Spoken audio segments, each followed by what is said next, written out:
નમસ્કાર. આજે એક ખૂબ નાજુક વિષય પર વાત કરીએ.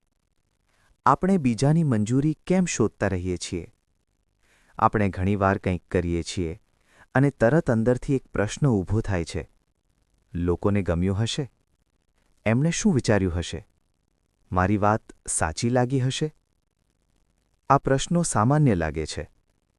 પણ જો ધ્યાનથી જોઈએ તો સમજાશે કે આ પ્રશ્નો અંદરની અસુરક્ષાથી આવે છે.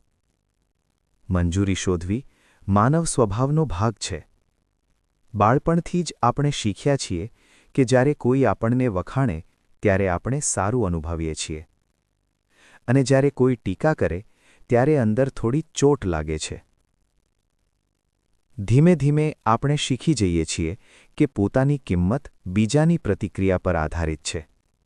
જો વખાણ મળે તો હું સારો, જો ટીકા મળે તો હું ખોટો.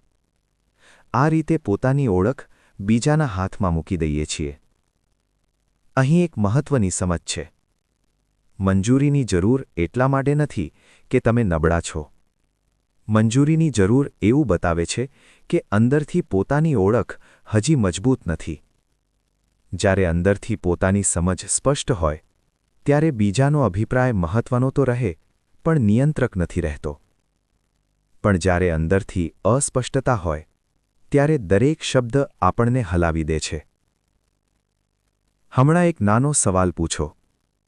જો કોઈ તમારી પ્રશંસા ન કરે તો શું તમે તમારી કિંમત ઓછી અનુભવો છો? જો કોઈ અસહમત થાય તો શું તમે તરત પોતાને શંકા કરો છો? આ બધું ખૂબ સૂક્ષ્મ રીતે થાય છે. આપણે ઘણીવાર પોતાના નિર્ણય કરતા પહેલા એ વિચારીએ છીએ કે લોકો શું કહેશે. આ વિચાર ધીમે ધીમે પોતાની સ્વતંત્રતા ઓછી કરે છે. અહીં વાત એ નથી કે બીજાનો મત સાંભળવો નહીં. વાત એ છે કે પોતાના મનનો અવાજ સાંભળ્યા વગર ફક્ત બહારના અવાજોને મહત્વ આપવું આપણી ભીતર અસંતુલન પેદા કરે છે. મંજૂરીની શોધ ક્યારેય પૂરી થતી નથી. એક વ્યક્તિ ખુશ થાય, બીજો ન ખુશ થાય. એક તમને પસંદ કરે, બીજો નહીં કરે.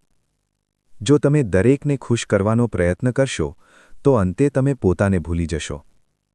અને જ્યાં પોતાને ભૂલી જશો ત્યાં અંદર ખાલીપો વધશે. પોતાને સમજવું એનો અર્થ એ નથી કે આપણે હંમેશા સાચા છીએ. એનો અર્થ એટલો જ છે કે આપણે પોતાની અંદર સાચાઈથી જ જોઈ શકીએ.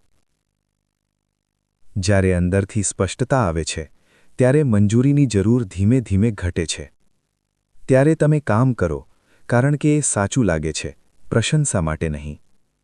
ત્યારે તમે બોલો કારણ કે અંદરથી સ્પષ્ટતા છે, ડરથી નહીં. આ સમજ સાથે આ વાત અહીં અટકાવીએ.